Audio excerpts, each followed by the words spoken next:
Hi friends, இன்னைக்கு ஒரு பியூட்டிஃபுல்லான டேசல் டிசைன் ரெடி பண்ணிடலாமா? அதுக்கு ஃபஸ்ட்டு நீங்கள் ஒரு 3க்கு 3 அளவில் ஒரு ஸ்கொயர் ஷேப்பில் பீஸ் ரெடி பண்ணிக்கோங்க. அதே மாதிரி ஒன்று வந்து 4க்கு 4 அளவில் அதே மாதிரி ஸ்கொயர் ஷேப்பில் வந்து ஒரு பீஸ் வந்து ரெடி பண்ணி எடுத்துக்கோங்க. சின்னது பெருசு ரெண்டுக்கும் 1 இன்ச் அளவில் டிஃப்ரென்ஸ் இருக்கணும். அந்த மாதிரி ஒரே கலராக இருக்கட்டும், இல்லை டிஃப்ரெண்ட் கலராகவும் இருக்கட்டும். அது வந்து ப்ளவுஸ்க்கு ஏற்ற மாதிரி நீங்கள் வந்து ரெடி பண்ணி எடுத்துக்கோங்க. ஃபர்ஸ்ட் வந்து நம்ம அந்த பெரிய சைஸ் பீஸில் தான் வந்து வேலை பார்க்க போகிறோம். அந்த பீஸை வந்து ஃபஸ்ட்டு 2ஆக ஃபோல்டு பண்ணுங்கள். 2ஆக ஃபோல்டு பண்ணிவிட்டு அதுக்கப்புறம் அதை வந்து ஒரு ஹாஃபாக ஃபோல்டு பண்ணுங்கள். இல்லை அந்த பீஸ் வந்து சரியாக இருக்காத மாதிரி இருக்குன்னு தோணுச்சுன்னா நீங்கள் வந்து ஒரு ஸ்டிச் போட்டுக்கலாம். இல்லை அப்படி இல்லைனாலும் நீங்கள் டேரெக்டாக அந்த மாதிரி ஹாஃப் அண்ட் ஹாஃபாக ஃபோல்டு பண்ணிக்கிட்டு அதுக்கப்புறம் நீங்கள் எல் ஷேப்பில் வந்து நீங்கள் வந்து ஸ்டிச் பண்ணிட்டு போகலாம். நான் என்ன பண்ணுறேன்னா ஃபஸ்ட்டே வந்து இந்த மாதிரி வச்சு பார்க்குறேன் கரெக்டாக இருக்கான்னு. கரெக்டாக இருக்குது. அதே மாதிரி எல் ஷேப்பில் வந்து நான் ஸ்டிச் பண்ணிடுறேன். இல்லை உங்களுக்கு கான்ஃபிடென்ஸ் இல்லை, தப்பாக வந்துடும் அப்படின்னு தோணுச்சுன்னா நீங்கள் என்ன பண்ணுங்கள், ஃபஸ்ட்டு ரோப்பை வந்து சென்டரில் அந்த பீஸை ஹாஃபாக ஃபோல்டு பண்ணிங்களா, அந்த ஃபோல்டு பண்ண பீஸுக்கு மேலே சென்டரில் இந்த லேஸை வச்சு நீங்கள் வந்து ஒரு தையல் போட்டுருங்க. ஏன்னா அந்த லேஸ் வந்து இங்கிட்ட அங்கிட்ட நகராமல் இருக்கிறதுக்காக அந்த டோரி. அதுக்கப்புறம் அதை வந்து இந்த மாதிரி கார்னர் ஓப்பன் சைடு இருக்குது பார்த்தீங்களா, ஓப்பன் சைடு வந்து நீங்கள் வந்து எல் ஷேப்பில் நிறுத்திட்டு அதுக்கப்புறம் ஸ்ட்ரைட்டாக தையல் போட்டுவாங்க. அந்த எட்ஜஸில் வந்து வளைச்சி தையல் போட்டுறாதீங்க, ஷேப் வந்து மாறிடும்.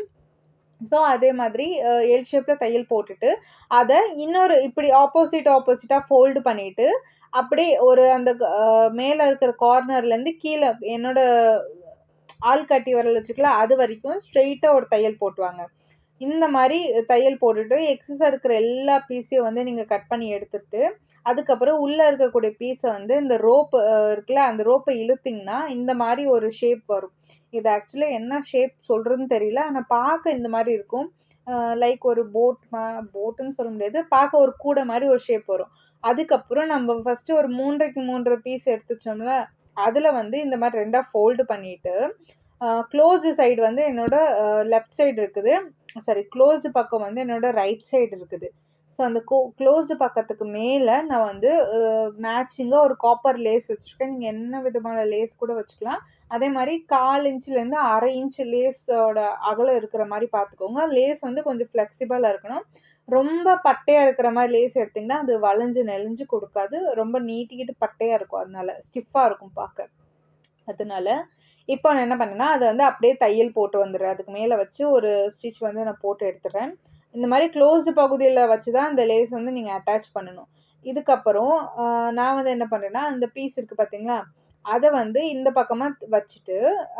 பக்கமாக வச்சுட்டு நீங்கள் என்ன பண்ணணுன்னா, இந்த மாதிரி ரோப்பை சென்டரில் வச்சுட்டு நடுவில் எவ்வளோ கேப் கொடுக்கணும் அப்படின்னா, நீங்கள் இந்த பீஸ் வச்சுக்கோங்க, இதோட அகலம் என்ன அளவோ அதுலேருந்து ஒரு 1/2 இன்ச்சு இல்லை ஒரு 1/4 இன்ச்சு கப்பிங் பண்ணிவிட்டு நீங்கள் வந்து கேப் விட்டு ஒரு கோன் ஷேப்பில், அதாவது க்ராஸாக, எப்படி இது வந்து ஒரு ட்ரையாங்கிள் லேஸ் வச்சு தைப்பீங்களோ அந்த மாதிரி இந்த மாதிரி க்ராஸாக வச்சு நீங்கள் வந்து தையல் போட்டு வரணும். நான் சொல்கிறத விட நீங்கள் விஷுவலாக பார்க்குறதுலையும் உங்களுக்கு ஓரளவுக்கு புரியும்னு நான் நம்புகிறேன். இந்த மாதிரி தையல் போட்ட பிறகு நம்ம எக்ஸஸாக இருக்கிற எல்லா பீஸையும் கட் பண்ணிக்கலாம். கட் பண்ணிவிட்டு இந்த லைட்டாக அந்த கார்னரில் வந்து ரொம்ப தூக்கிட்டு இருக்க மாதிரி இருக்கும். ஸோ அதை வந்து ஒரு ஒரு லைட்டாக மடித்து அதையும் வந்து சேர்த்து தையல் போட்டுருங்க. ஏன்னா பிசுறு வந்து வெளியில் கிளம்பாதுங்கிறனால. சேர்த்து தையல் போட்ட பிறகு நீங்கள் எக்ஸஸாக இருக்கிற எல்லா பீஸையும் கயிறுலேருந்து நூல்கள்லேருந்து எல்லா பீஸையும் கட் பண்ணி எடுத்துட்டு அதுக்கப்புறம் அந்த பீஸை வந்து அழகாக வந்து நீங்கள் பிரட்டி விட்டுருங்க.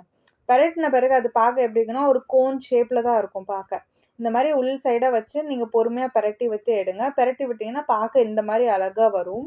ஸோ நீங்கள் சிங்கிள் லேஸும் கொடுக்கலாம், டபுள் லேயர் லேஸும் கொடுக்கலாம். கண்டிப்பாக இந்த டேசல் டிசைன் உங்களுக்கு பிடிச்சிருக்குன்னு நான் நம்புகிறேன். நீங்கள் பேட்ச் ஒர்க் ப்ளவுஸ்லாம் ரெடி பண்ணி தரும்போது இந்த மாதிரி டிசைன்லாம் நீங்கள் வந்து ஸ்டிச் பண்ணி கொடுத்து விட்டு பாருங்கள். கண்டிப்பாக கஸ்டமர்ஸ்க்கு ரொம்பவே பிடிக்கும். அண்ட் பார்க்க அந்த டிசைனும் லுக்காகவும் இருக்கும். ஸோ கண்டிப்பாக பிகினர்ஸ் இந்த டேசல் டிசைனை ட்ரை பண்ணுங்கள். ரொம்ப ஈஸி அண்ட் சிம்பிள் மெத்தடில் தான் சொல்லியிருக்கேன். இது சேம் கலரில் பண்ணணுமா அப்படின்னு கேட்டிங்கன்னா அவசியம் இல்லை. நீங்கள் டபுள் ஷேட்லேயும் யூஸ் பண்ணிக்கலாம்.